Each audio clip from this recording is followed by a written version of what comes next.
Hi friends, Saturday afternoon mini vlog பார்க்கலாம் வாங்க. இன்னைக்குன்னு வாழைத்தண்டு கூட்டும் பருப்புருண்டை குழம்பும் தான் செஞ்சுருந்தேன்.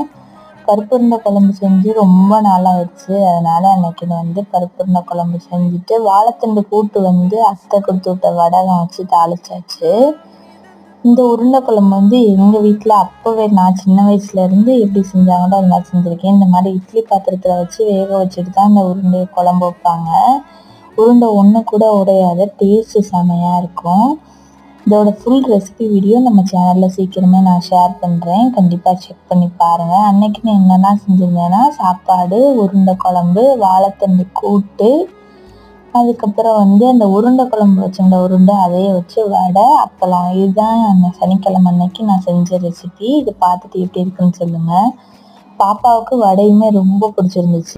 யாருக்கெல்லாம் உருண்டை குழம்பு பிடிக்கும்னு கமெண்ட்ஸில் சொல்லுங்கள்.